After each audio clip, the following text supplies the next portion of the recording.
कि दोहराता हूं सुनो रक्त से लिखी हुई कुर्बानी, जिसके कारण मिट्टी भी चंदन है राजस्थानी। रावल रत्न सिंह को छल से कैद किया खिलजी ने, कालजयी मित्रों से मिलकर दगा किया खिलजी ने। खिलजी का चित्तौड़ दुर्ग में एक संदेशा आया, जिसको सुनकर शक्त शौर्य पर फिर अंधियारा छाया।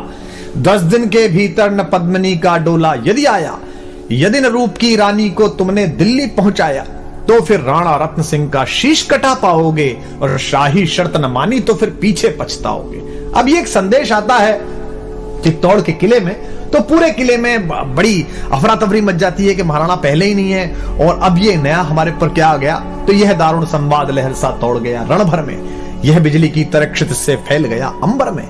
महारानी हिल गई, शक्ति का सिंहासन डोला था सतीत्व मजबूर जुल्म विजयी स्वर में बोला था। रुष्ट हुए बैठे थे सेनापति गोरा रणधीर, जिनसे रण में भय खाती थी खिलजी की शमशीर। अन्य अनेकों मेवाड़ी योद्धागढ़ छोड़ गए थे, रत्न सिंह की संधि नीति से नाता तोड़ गए थे, पर रानी ने प्रथम वीर गोरा को खोज निकाला। वन वन भटक रहा था मन में तिरस्कार की ज्वाला। यह लोक श्रुति है कि महारानी स्वयं घोड़े पर सवार होकर अपनी अंगरक्षिकाओं को लेकर, कोई विश्वस्त साथियों को लेकर जंगल जंगल गई और एक जगह पर उन्हें एक पेड़ के नीचे सेनापति गोरा तलवार लिए मिल गए। तो वहां उनसे उन्होंने बात की, पर रानी ने प्रथम वीर गोरा को खोज निकाला। वन वन भटक रहा था मन में तिरस्कार की ज्वाला। गोरा से पद्मिनी ने खिलजी का पैगाम सुनाया, गोरा को पद्मिनी ने खिलजी का पैगाम सुनाया, मगर वीरता का अपमानित ज्वार नहीं मिट पाया। बोला मैं तो बहुत तुच्छ हूं, राजनीति क्या जानूं। अव्यंग में कहता है कष्ट में है, दुख में है, पूरी परंपरा, पूरा वंश उसने सेवा में लगाया मेवाड़ राजवंश के, और वहां से अपमानित होकर लौटा है तो कष्ट में है। तो सेनापति कहता है कि बोला मैं तो बहुत तुच्छ हूं, राजनीति क्या जानूं, निर्वासित हूं, राज मुकुट की हट कैसे पहचानूं। बोली पद्मिनी समय नहीं है वीर क्रोध करने का, अगर धरा की आन मिट गई घाव नहीं भरने का। दिल्ली गई पद्मिनी तो फिर पीछे पछताओगे, जीते जी रजपूती कुल को दाग लगा जाओगे। राणा ने जो किया कहा वह माफ करो सेनानी, यह कह गोरा के चरणों पर झुकी पद्मिनी रानी। अब पद्मिनी, महारानी पद्मिनी, मेवाड़ राजवंश की आभा, मेवाड़ राजवंश की ज्योति, वो सेनापति को प्रणाम कर रही है चरणों में झुक के। ये क्या दृश्य है ये क्या करती हो गोरा, पीछे हट बोला। और रजपूती गरिमा का फिर धधक उठा था शोला। महारानी हो तुम सिसोदिया कुल की जगदम्बा हो, प्राण प्रतिष्ठा एक लिंग की ज्योति अग्निगंधा हो। किन शब्दों से सम्मानित कर रहा है महारानी को। वो उस समय कैसी स्थिति रही होगी महारानी की कि पति कैद में है, जहां जंगल में हूं, लेकिन वो उनको बता रहा है कि आप कौन हो। महारानी हो तुम सिसोदिया कुल की जगदम्बा हो, प्राण प्रतिष्ठा एक लिंग की ज्योति अग्निगंधा हो। जब तक गोरा के कंधे पर दुर्जय शीश रहेगा।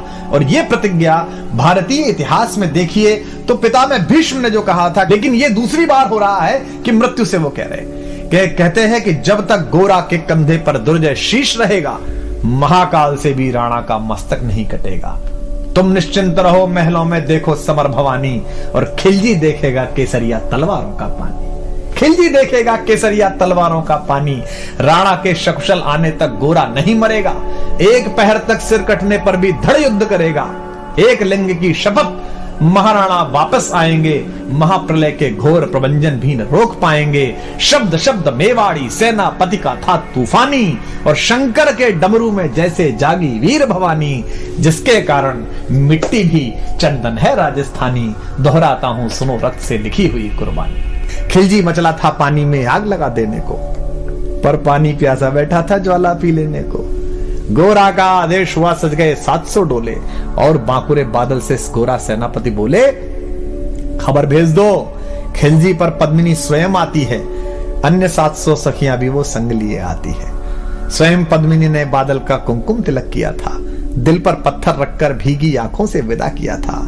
एक युवा तेजस्वी योद्धा और मातृवत मां पद्मिनी ने जब उसे विदा किया होगा, दृश्य देखिए। और 700 सैनिक जो यम से भी भिड़ सकते थे, हर सैनिक सेनापति था, लाखों से लड़ सकते थे, एक एक कर बैठ गए, सज गई डोलियां पल में, मर मिटने की होड़ लग गई थी मेवाड़ी दल में। हर डोली में एक वीर था, 4 उठाने वाले, पांचों ही शंकर के गण की तरह समर मत वाले, पांचों ही अपने आप में अद्भुत थे। बजा कूच शंख सैनिकों ने जयकारी लगाई, हर हर महादेव की ध्वनि से दशों दिशा लहराई।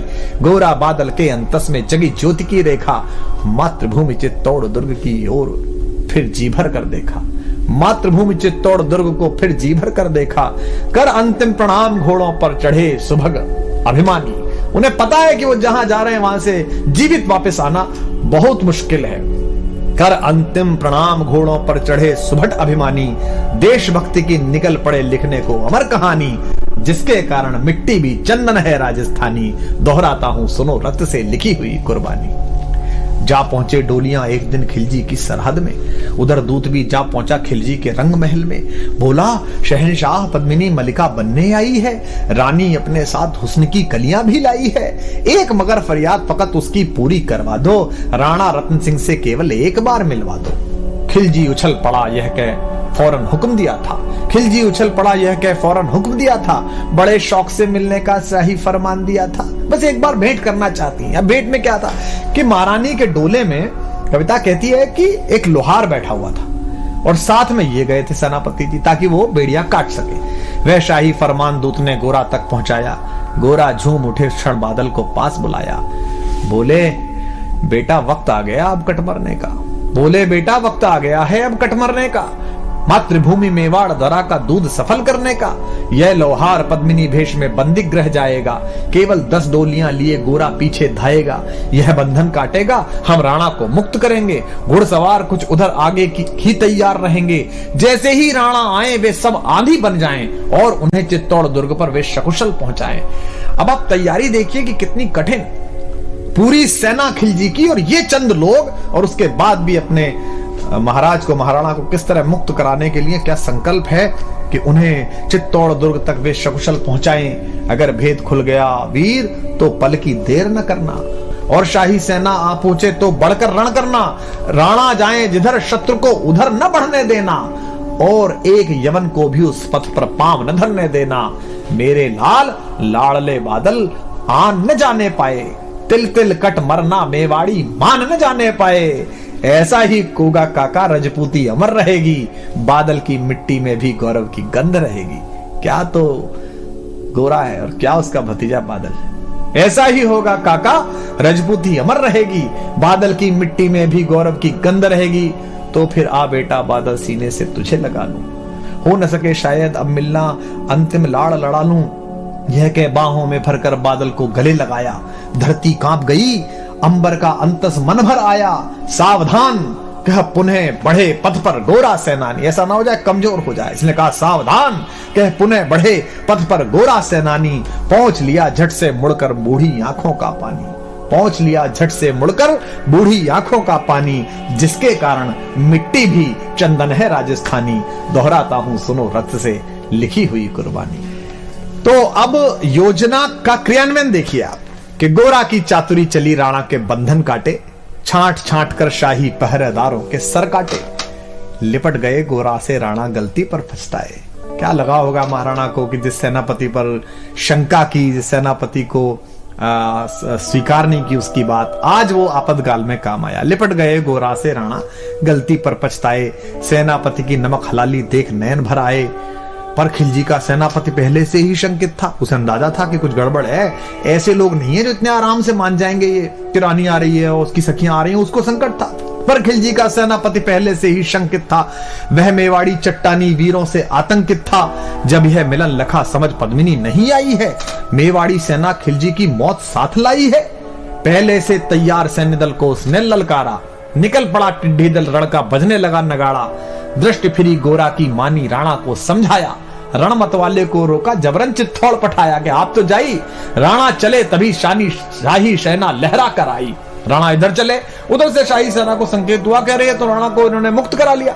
राणा चले तभी शाही सेना लहरा कर आई, खिलजी की लाखों नंगी तलवारें पड़ी दिखाई, खिलजी ललकारा दुश्मन को भाग न जाने देना, रत्न सिंह का शीश काटकर ही वीरो दम लेना, टूट पड़ो मेवाड़ी शेरों बादल सिंह ललकारा, हर हर महादेव का गर्जा नववेदी जयकारा, निकल डोलियों से मेवाड़ी बिजली लगी चमकने, काली का खप्पर भरने तलवारें लगी खटकने।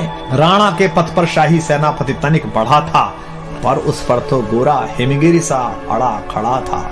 कहा जफर से एक कदम भी आगे बढ़ न सकोगे, यदि आदेश न माना तो कुत्ते की मौत मरोगे। रत्न सिंह तो दूर, न उनकी छाया तुम्हें मिलेगी, दिल्ली की भीषण सेना की होली अभी चलेगी। यह कह महाकाल बनकर गोरा रण में हुंकारा, लगा काटने शीश समर में बही रक्त की धारा। खिलजी की असंख्य सेना से गोरा घिरे हुए थे, पर वे मानो रण में मृत्युंजय बने हुए थे। इतने सारे सैनिक और एक योद्धा, पुण्य प्रकाशित होता है जैसे अगणित पापों से, फूल खिला रहता असंख्य कांटों के संतापों से। वो मेवाड़ी शेर अकेला लाखों से लड़ता था, बड़ा जिस तरफ वीर उधर ही विजय मंत्र पढ़ता था। इस भीषण रण से दहली थी दिल्ली की दीवारें, गोरा से टकरा कर टूटी खिलजी की तलवारें। मगर कयामत देख अंत में छल से काम लिया था, गोरा की जंघा पर अरि ने छिपकर वार किया था, पैर पर तलवार मार दी। जो ही गिरे वीरवर गोरा जफर सामने आया, शीश उतार दिया धोखा देकर मन में हर्ष आया। मगर वाहरे मेवाड़ी गोरा का धड़ भी दौड़ा, किया जफर पर वार की जैसे सिर पर गिरा हथौड़ा। एक बार में ही शाही सेनापति चीर दिया था, जफर मोहम्मद को केवल धड़ ने निर्जीव किया था। जो ही जफर कटा शाही सेना का साहस लर्जा, काका का धड़ लख बादल सिंह महारुद्र सा गरजा। अरे कायरो नीच बांगड़ो छल में रण करते हो, किस बूते पर जवा मर्द बनने का दम भरते हो। यह कहकर बादल उस क्षण बिजली बनकर टूटा था, मानो अंबर से धरती पर अग्निशिरा छूटा था। ज्वालामुखी फटा हो जैसे दरिया हो तूफानी, सदियों दोहराएंगी बादल की रणरंग कहानी। क्या पंडित जी ने क्या उत्तम शब्द इस्तेमाल किया है, सदियों दोहराएंगी बादल की रणरंग कहानी। अरिका भाला लगा पेट में आते निकल पड़ी थी, जख्मी बादल पर लाखों तलवारें खिंची खड़ी थी। कसकर बांध लिया हाथों को केसरिया पगड़ी से, पेट फट गया और पगड़ी उतारी और इस पर बांधी। रंचक डिगा न वह प्रलयंकर, सम्मुख मृत्यु खड़ी से। अब बादल तूफान बन गया, शक्ति बनी फौलादी, मानो खप्पर लेकर मैं रण में लड़ती हो आजादी। उधर वीरवर गोरा का धड़ अरिदल काट रहा था, उधर वीरवर गोरा का धड़ अरिदल काट रहा था, और इधर बादल लाशों से भूतल पाट रहा था। आगे पीछे दाएं बाएं जमकर लड़ी लड़ाई, उस क्षण समर भूमि में लाखों बादल पड़े दिखाई। मगर हुआ परिणाम अंत में वही कि जो होना था, उनको तो कण कण अरियों के शोणित में धोना था। मेवाड़ी सीमा में राणा सकुशल पहुंच गए थे, गोरा बादल तिल तिल एक एक कर मिटे सभी मेवाड़ी वीर सिपाही। रत्न सिंह पर लेकिन रंचक आंच न आने पाई, गोरा बादल के शव पर भारत माता रोई थी। क्या क्या युद्ध है, क्या युद्ध है। गोरा बादल के शव पर भारत माता रोई थी, उसने अपनी दो ज्वलंत प्यारी मणियां खोई थी। धन्य धरा मेवाड़, धन्य गोरा बादल अभिमानी, जिनके बल से रहा पद्मिनी का सतत्व अभिमानी। धन्य धरा मेवाड़, धन्य